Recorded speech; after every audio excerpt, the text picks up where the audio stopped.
Você já ouviu falar em Dia Internacional do Homem? Pois é, existe, já passou, foi no dia 19 de novembro, e muitos de nós talvez não nos demos conta, nem nos importamos provavelmente. Essa data foi criada em 99 e entre os objetivos buscava trazer modelos masculinos positivos. E quais seriam esses modelos? Qual é o ideal do homem brasileiro, do homem baiano? A gente poderia buscar isso na música, na literatura ou no cinema, mas preferimos saber se a resposta poderia vir dos palcos, do teatro. A gente conversa hoje com o dramaturgo e professor da UFBA, Djalma Turler, que entre os espetáculos no currículo é diretor da montagem O Melhor do Homem. Tudo bem? Olá, gente. Boa tarde a todos. Boa tarde, ouvintes. Bem-vindo, Djalma. Existe Obrigado. um modelo de homem a ser adotado, na sua visão? Pelo homem ocidental, brasileiro, baiano, soteropolitano, talvez? Acho que sim, existe um modelo a ser adotado que é exatamente o que não ensinam a gente, né?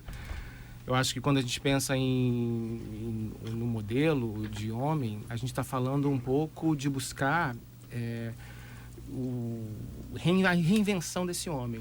Eu acho que o modelo historicamente conhecido, culturalmente construído, esse homem violento, machista, decisivo, esse modelo fracassou na história, né? E a gente vem tentando, junto com movimentos feministas, movimentos pós-estruturalistas, pensar que homens são esses. Na verdade, pluralizar essa ideia, muito mais tentar buscar alternativas plurais do que reduzir a um modelo que a gente conviveu historicamente, que nos foi imposto pela sociedade, mas que a gente tem tentado ressignificar, né? Reestruturar esse modelo de homem. Então é quebrar essa hegemonia e pensar em quais possibilidades estão sendo reservadas na contemporaneidade. A gente chegou a esse tema, né, na reunião de pauta que a gente faz toda semana para fechar o Frequência Baiana, a partir de uma música que surgiu aí agora, a música da cantora KT, que era a KT da Voa 2, que tinha um Fred AKT, pois é, ela lançou música nova agora, vou tentar até pegar durante o programa pra gente ouvir e entender um pouquinho melhor também. E nessa música ela faz uma série de insinuações sobre o namorado, que tem uma série de comportamentos atribuídos geralmente a mulheres ou gays. Ele se depila, ele é preocupado com certos assuntos que não seriam assuntos de homem. Então essa crise hoje está cada vez mais em voga, porque tem homens que são heterossexuais e que têm esses comportamentos que até a década de 80, década de 90 eram atribuídos exclusivamente às mulheres. Como lidar com essas mudanças de paradigmas todas, e tanto para a mulher quanto para o homem? Como é que as pessoas podem entender isso aí? Eu acho que é interessante a colocação, Felipe, porque todo esse projeto sexista e misógino de homem que a história criou, de alguma forma, a mulher tem uma participação protagônica nisso, né? Porque se a gente pensar que durante a história a mulher foi reservado o espaço da casa, portanto o espaço da criação dos filhos, foi essa mulher quem criou esse filho misógino, machista e violento. Quando a gente pensa nessa crise, a gente está pensando numa crise da masculinidade a partir de crises gerais, como, por exemplo, a mudança do status feminino na sociedade,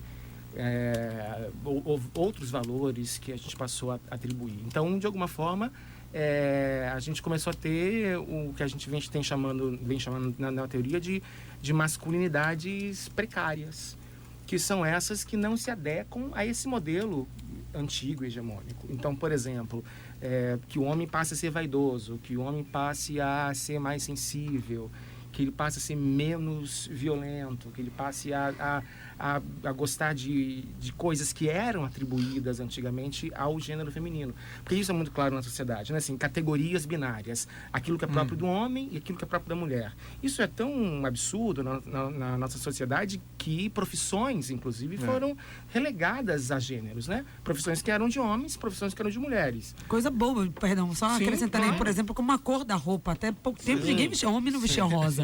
Hoje é uma coisa mais comum. Como eu tenho, só para fazer o tamanho da bobagem. Eu tenho filtrado alguns exemplos que são exemplos bastante significativos.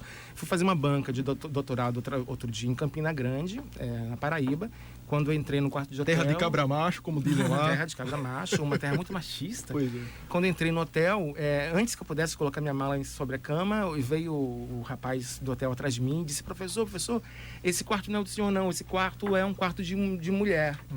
E aí, como esse tema para mim é tão caro, eu fiquei muito assim, curioso para saber o que é um quarto de mulher. Eu sou capaz de imaginar que elementos podem ter. Então vai ver que tem um espelho que multiplica 1000 vezes para a mulher fazer a maquiagem. Mas o homem também tira sobrancelha, ele também pode usar isso para fazer um tipo de olhar mais especial sobre a sua pele. Olhei o bidê, mas o homem também não é privilégio da mulher. O homem absorvente, também... não sei. Eu fui à cata de alguma coisa. E aí, pro meu espanto, quando eu não encontrei nada, eu perguntei para ele, por que isso é um quarto de mulher? E ele disse assim, porque a parede é rosa. E aí, quando ele falou isso, eu disse, bom, se é por isso, eu não saio do quarto. E aí exerce uma espécie de micropolítica, né? Assim, eu não vou compactuar com esse tipo de razão para atribuir a um quarto. E inclusive eu estava de camisa rosa quando eu cheguei. Inclusive combina com a camisa, foi o que eu falei. Para tentar amenizar um pouco. Mas no fundo eu estou dizendo, eu não vou compactuar com isso. Claro. Eu não vou compactuar com esse tipo de olhar ainda sobre a construção de gêneros. Né? Eu acho que esse exercício de micropolítica ele é muito importante. Por exemplo, eu não dou para minha afilhada bonecas ou fogõezinhos. Não dou. Eu não vou... porque a gente tem que entender que as brincadeiras, as piadas, os brinquedos, eles geram representação. Então, quando você dá uma boneca para uma criança, menina, e não dá para um menino, está dizendo, você precisa aprender a cuidar de criança, porque você vai cuidar do bebê quando você casar, e o seu marido não. O seu marido vai para a rua botar dinheiro em casa. Né? Então, nesse sentido, a gente tem uma construção muito...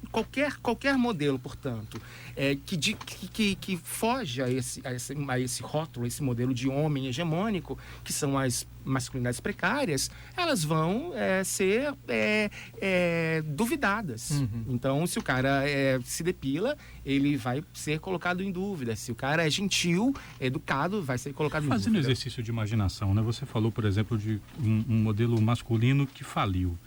Fazendo um exercício aqui de imaginação, sim. Né? Será que a gente pode dizer que esse modelo faliu porque o homem não conseguiu dar conta dele em algum momento?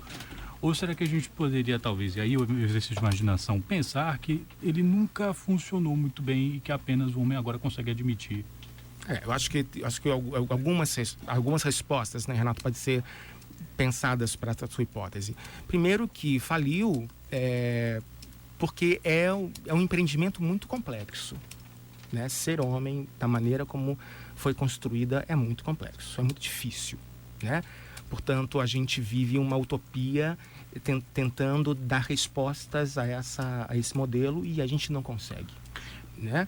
Pensando assim, muito em cima das coisas que você falou, eu estou imaginando aqui essas duas linhas, homens e mulheres e suas representações mais corriqueiras, né? O homem, que é o provedor, que manda e que toma decisões, a mulher, que é acolhedora, compreensiva, etc., e fica em casa.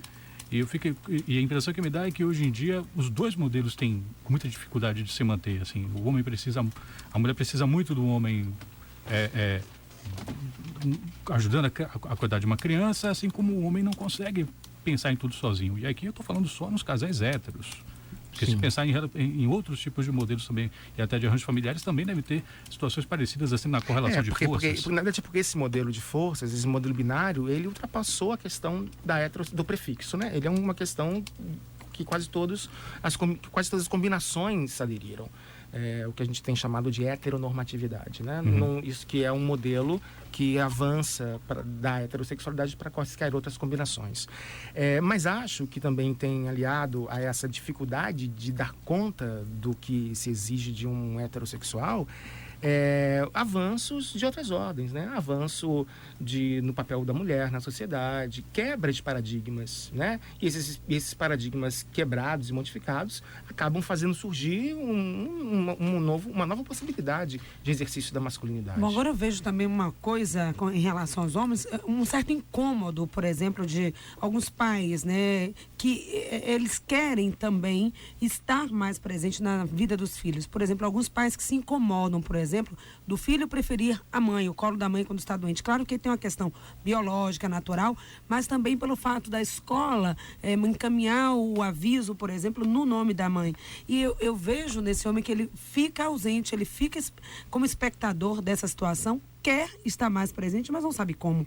Como ele tomar esse espaço que muitas vezes ele ficou de fora por opção e agora ele quer, mas não sabe como se colocar. Eu só discordo que ele tenha ficado por opção, né? Eu acho, e também como eu não acredito em natureza, e acredito em cultura, eu acho que essa ausência paterna do cuidado com a criança, do filho, é cultural, né? Não existe natureza nisso, existe cultura. Os homens são criados para isso. Eu tenho um irmão que é pai e que ele diz, eu não sei dar banho na minha filha de 7 anos de idade. Nunca soube.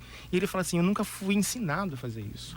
Então ele se reconhece hoje como uma grande dificuldade em lidar com alguma coisa que de verdade é cultural. E muitas vezes tendo que ficar com essa filha por conta também da configuração da família hoje, das separações, da questão de que ele precisa. E como que ele lida com isso? Eu acho que é esse grande arranjo que faz com que a gente se depare com esses novos modelos, né? Ou com esses não modelos. Djalma, você é dramaturgo, também diretor, fez O Melhor do Homem, você tem trabalhos de pesquisa tanto no campo do teatro como no campo das masculinidades. Rapidinho, Renato, foi sem querer mesmo, eu tava saindo do estúdio, é a música que eu falei da KT, que fala justamente, não sei se dá pra ouvir aqui, eu tava saindo do estúdio e o celular começou a tocar com essa música. Não sei se dá pra ouvir aí, Calil? Só pra gente ter uma noção, é a música que ela fez questionando a sexualidade do namorado, porque o namorado tem uma série de condutas que antes essas condutas eram atribuídas às mulheres.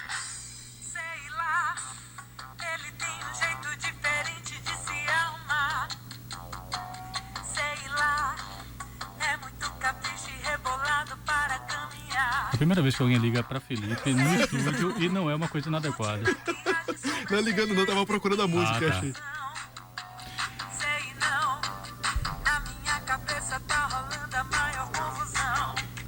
Essa é da KT.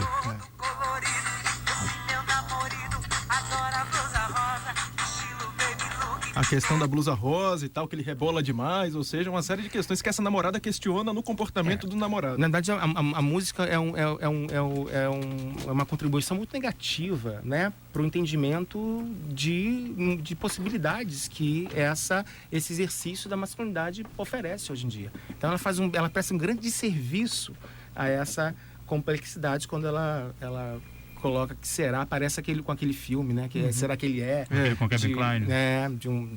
De um professor e aí fez a teste com uma música para ele dançar, inclusive. Eu acho que é uma música que presta um grande serviço a esse tipo de ação, de bota em discussão, né? De uma pluralidade. Eu acho que ele coloca em discussão, acho que é bom que a gente esteja aqui falando sobre isso, mas eu sinto que em lugares onde não há uma mediação qualificada sobre esse assunto, Felipe, isso reproduz. Né? Então, qualquer pessoa que use camisa rosa, qualquer pessoa que tenha cuidados, né, de mais vaidade do que o admitido, vai ter a sua sexualidade colocada em questão. E pior, como se esse questionamento ou essa possível sexualidade fosse merecedora dessa objeção, né?